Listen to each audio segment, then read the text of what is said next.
Tapi bahwa kelemahan saya akan membuat orang di sekitar saya pun menjadi kacau.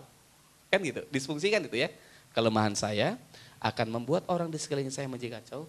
Dan waktu punya anak pun kemudian kita curigai ada kekacauan juga. Terjadi nggak itu dalam hidup kita?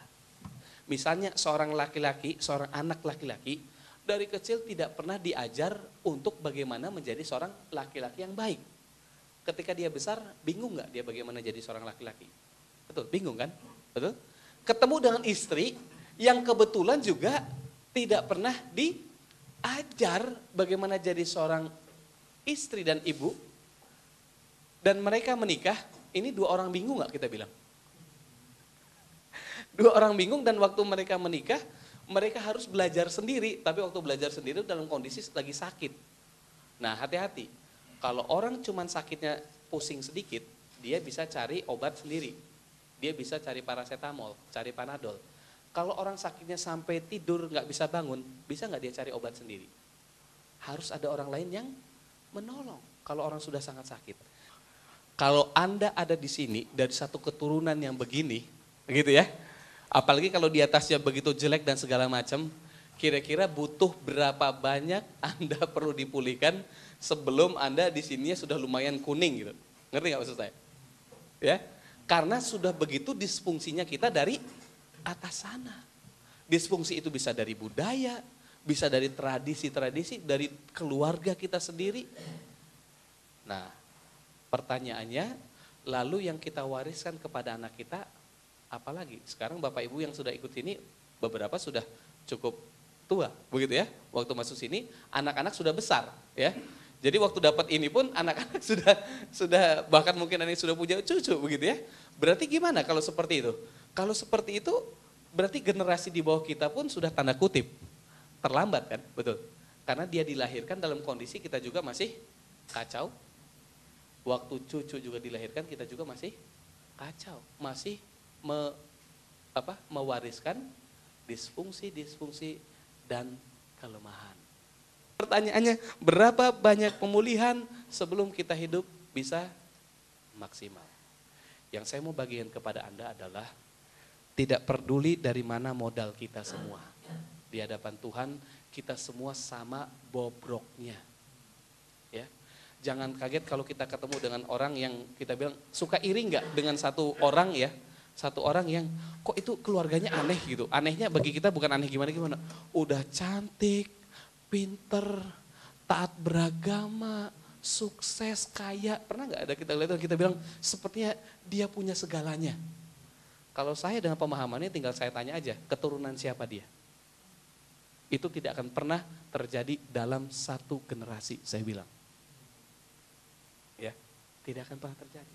Itu pasti ada komunitas dan ada keluarga yang bisa mendukung seperti itu. Nah kalau kayak gini ini sepertinya mendukung falsafah Jawa ya.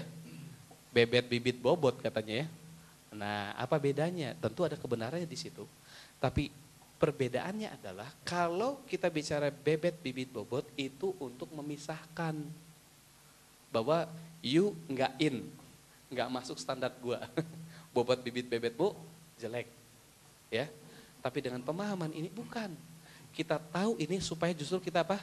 Kita minta Tuhan memulihkan semua garis, semua yang ini ya, mulai dari atas ke bawah ini kita minta Tuhan bekerja di sini.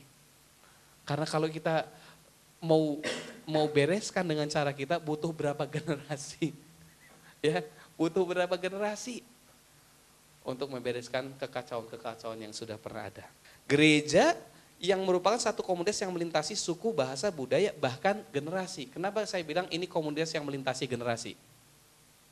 Coba kita pikirkan, generasi pertama orang Kristen, ya, para bapak-bapak kita yang namanya Yohanes, Yakobus, Petrus, Paulus, mereka orang-orang hebat nggak?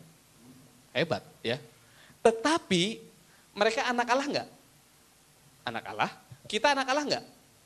Berarti dalam hubungan dengan para Paulus, Petrus dan segala macam, berarti kita sebenarnya kakak adik juga ya. Ngerti maksud saya? Walaupun itu melintasi generasi. Sudah berapa generasi dari 2000 tahun yang lalu terjadi, tapi ketika kita masuk dalam komunitas keluarga Tuhan itu, kita semua sama seperti Paulus, sama seperti bapak-bapak gereja di abad pertengahan, sampai sekarang pun, sampai yang nanti, kita semua sama, yaitu siapa? Anak-anak Allah. Bahkan kalau kita punya ayah pun, ya gitu ya, dan ayah kita orang percaya, nanti kita ketemu di surga sana sebagai apa? Sebagai anak-anak Allah. Waktu kita percaya pada Yesus, kita adalah anak-anak dan kita disatukan. Ini lewat peristiwa adopsi, lewat peristiwa komunitas. Makanya Bapak Ibu coba bayangkan dengan peristiwa salib, kita semua ini betul nggak jadi gereja sebenarnya di sini? Setuju nggak? Bukan gereja lokal ya. Makanya DP tidak akan pernah menjadi gereja lokal. Karena apa? Karena kita di mana-mana pun sudah menjadi gereja, jadi persekutuan orang kudus. Dan itu terjadi ketika ada 2 orang atau lebih umat Tuhan, orang percaya. Jadi seperti Pak Irwan dengan Ibu, itu sudah jadi gereja nggak sebenarnya? Ya, gereja Tuhan kan, betul? Ya, bukan berarti tidak usah ke gereja, bukan, justru kita harus ke gereja. Tapi bahwa gereja itu pada intinya dimulai dari persekutuan orang-orang kudus yang kita disatukan. Coba bayangkan kalau orang lain aja yang jauh, orang lain yang jauh ya, itu sudah jadi saudara kita dan kita seharusnya berkorban buat dia, bagaimana dengan istri kita, suami kita? Perlu nggak kita berkorban buat mereka? Perlu nggak? Perlu nggak kita memikir yang terbaik buat mereka? Perlu. Karena kita semua sudah satu. Ya. Walaupun dibatasi oleh denominasi, ya, teologi, tapi itu tidak memisahkan Anda dan saya sebagai saudara.